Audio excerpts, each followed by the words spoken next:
name's Amanda Ramirez, and I am a doctor of physical therapy and a yoga instructor. I want to invite you into my kitchen to show you 3 ways you can prevent hand pain, especially thumb pain, while you're cooking. A lot of people don't know this, but one of the more common sites where people develop osteoarthritis is actually at the base of our thumb. If we can start to develop more awareness of how we're using our hands, especially while we're in the kitchen, we can actually contribute to the health of this area and hopefully prevent degeneration, inflammation, and irritation. You're going to need 4 things. The knife that you use most often in the kitchen,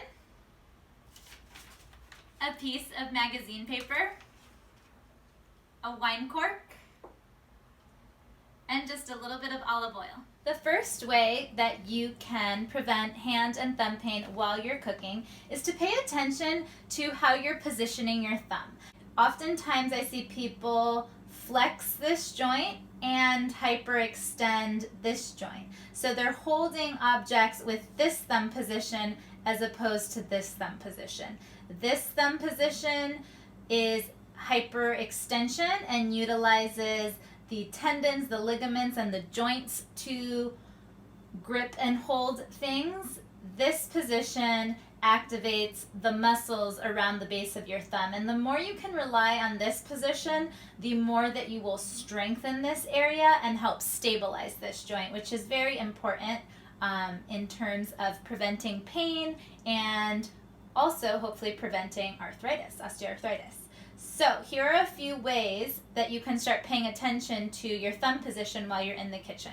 When you are holding your knife, take notice, are you hyperextending the thumb? And if you are, this joint right below your fingernail, can you bend it? Press into the tip of your thumb, and that pressure there will start to activate these muscles. When people transition to a new way of holding things, they may feel weak, they may not feel coordinated, so keep that in mind. You may not be as efficient and you want to go slow so that you don't hurt yourself or that you don't lose track of the real task at hand, which may be chopping with a sharp knife. So that is how you can pay attention to knife handling skills. When I see people hold plates, platters, pans in the kitchen, I often see them holding them like this. So if you catch yourself holding something like this, can you start to train yourself to bend this joint so that once again you're activating grip and thumb strength as opposed to relying on ligaments and joints? When you are washing dishes, if the object that you are washing is too heavy for you to manipulate with this grip, go ahead and place the object at the base of your sink so that you're able to transition from this hold to this hold. And also pay attention, if you have a sponge like this, how are you holding this sponge? If it's with hyperextension, can you correct? Just these few corrections alone will start to strengthen the muscles around your thumb and help to alleviate stress at the joint. Strategy number 2 to prevent hand and thumb pain while you're cooking is to make sure you're maintaining a sharp knife. Utilizing a knife that isn't sharp enough while you are chopping and dicing and cutting can actually be really dangerous, but it can also be the reason that you're maybe over gripping your knife or you're generating a lot more shoulder tension. This is how you can test if your knife is sharp enough. You should be able to slice easily through magazine paper this way, and when you fold it in half, you should be able to easily slice the paper that way.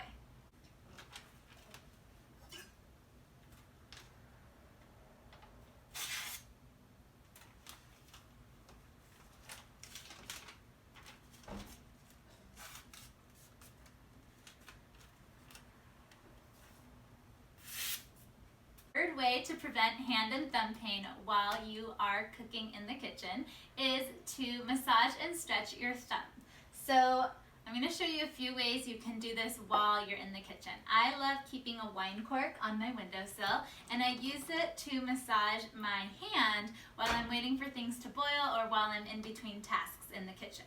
So you're going to take the wine cork and you pass it over the muscles at the base of your thumb. So you can place your hand flat on a surface, your other palm is flat, and you just use the top hand to drive pressure through the cork into your bottom hand.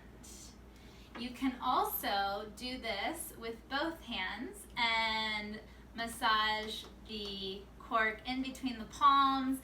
Find any good trigger points that need to be released. This is a really effective way to do that.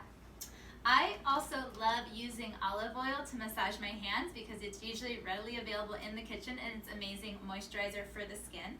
I highly suggest that if you are going to do this, you do it at the very end of your cooking session. No more handling knives. Make sure you're done handling glass and plates and pans. You don't want to drop anything, break anything, or drop a knife and cut something. So definitely do this at the very end. You'll take a little bit of olive oil.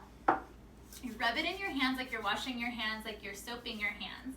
So you get in between the fingers, you gently distract the thumb, you can massage your wrist, really get into the base of the thumb.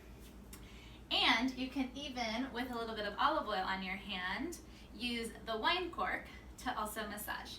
I like to end my massaging with stretching my thumb. So take your opposite hand, place it on the thumb right at that joint below the fingernail. You're just preventing hyperextension of the thumb. So keep it bent and gently pull the thumb away from the index finger. Do this actively 10 times. You don't want to feel a tug or a strain at the thumb, but you do want to feel a good stretch along here. So use the cork to massage the hand, use the olive oil to moisturize your skin, and do your thumb stretch. Those are the 3 ways that you can prevent hand and thumb pain while you're cooking. 1, watch for moments when you're hyperextending your thumb and correct it. 2, maintain a sharp knife. And 3, stretch and massage your hand.